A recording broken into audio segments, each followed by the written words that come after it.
नमस्कार, स्वागत है आप सभी का हमारे नए YouTube चैनल पॉलिटिकल एकेडमी में। मैं संजय कुमार त्रिपाठी हूं। मैंने यह channel TGT, PGT, UGC, GIC प्रवक्ता एवं महाविद्यालयीय प्रतियोगी परीक्षाओं के छात्रों के लिए राजनीति विज्ञान, राज्य व्यवस्था, भारतीय राजनीति एवं इसके परंपरागत, आधुनिक तथा समकालीन प्रश्नों को संदर्भ सहित व्याख्या करके प्रामाणिक जानकारी प्रदान करने हेतु बनाया है, ताकि हमारे सभी प्रतियोगी इसका लाभ उठा सकें। धन्यवाद।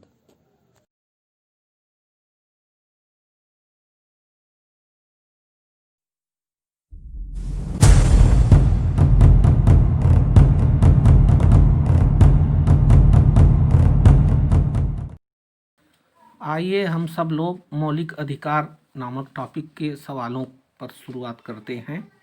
इसमें पहला सवाल है, मौलिक अधिकार संविधान के किस भाग में वर्णित हैं?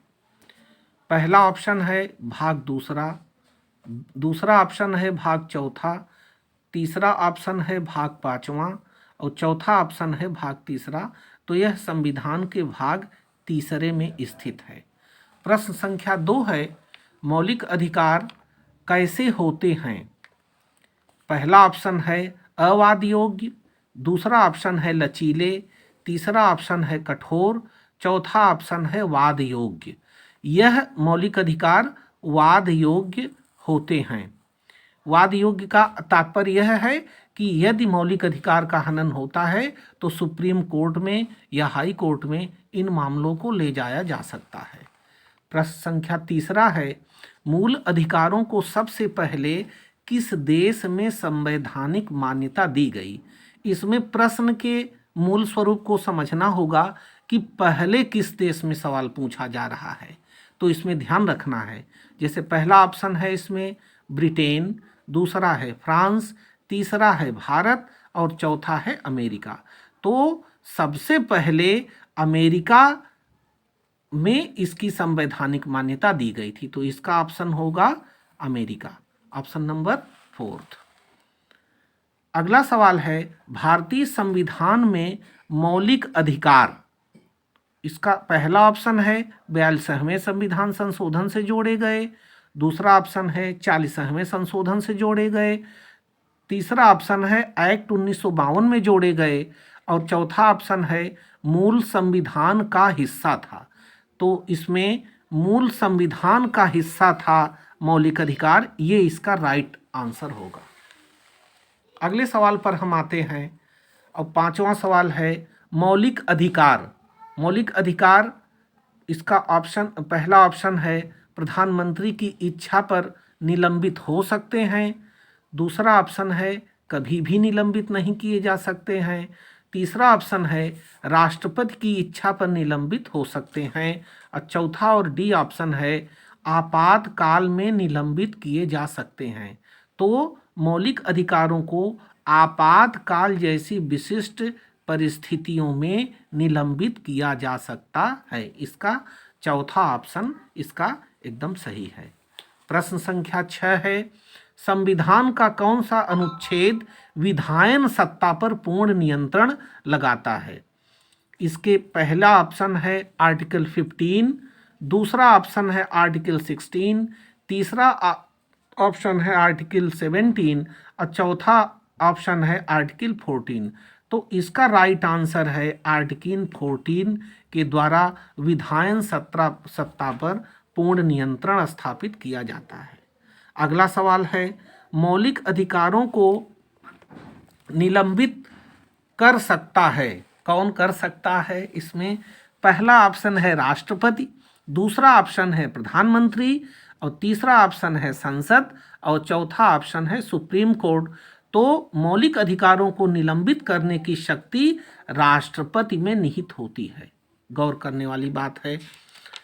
इसी के क्रम में हम अगले सवाल की ओर चलते हैं और देखते हैं कि 8वां सवाल है, मूल अधिकारों को प्रवर्तित करने की शक्ति प्राप्त है। शब्दों पर खास ध्यान देना है, प्रवर्तित कौन करवा सकता है इसको? इसमें पहला ऑप्शन है राष्ट्रपति को पावर है या दूसरा ऑप्शन है उच्चतम न्यायालय यानी सुप्रीम कोर्ट को है, तीसरा ऑप्शन है उच्चतम न्यायालय व उच्च न्यायालय दोनों को, और चौथा ऑप्शन है आपका संसद को। तो इसमें जो राइट आंसर है वह आपका है उच्चतम व उच्च न्यायालय, ये दोनों को प्रवर्तित करने की शक्ति प्राप्त है। प्रश्न संख्या 9 है, विधि के सामने समानता का अधिकार है। विधि के सामने समानता का अधिकार है, इसका ऑप्शन है आर्थिक अधिकार, दूसरा ऑप्शन है सामाजिक अधिकार, तीसरा ऑप्शन है नागरिक अधिकार और चौथा ऑप्शन है राजनीतिक अधिकार। तो इसमें विधि के सामने समानता का अधिकार नागरिक अधिकार के अंतर्गत आता है। तो इसका करेक्ट ऑप्शन है ऑप्शन नंबर सी। प्रश्न संख्या 10, प्रेस की स्वतंत्रता किस अधिकार में निहित है। ध्यान देने की बात है कि प्रेस की स्वतंत्रता से संबंधित यह सवाल है, कई बार बहुत ही महत्वपूर्ण तरीके से परीक्षाओं में पूछा जाता है घुमा करके। इसका ऑप्शन नंबर पहला है नियमों के समान संरक्षण में, बी है संघ निर्माण की स्वतंत्रता, सी है भाषण की स्वतंत्रता और डी ऑप्शन है कार्य और सामग्री सुरक्षा।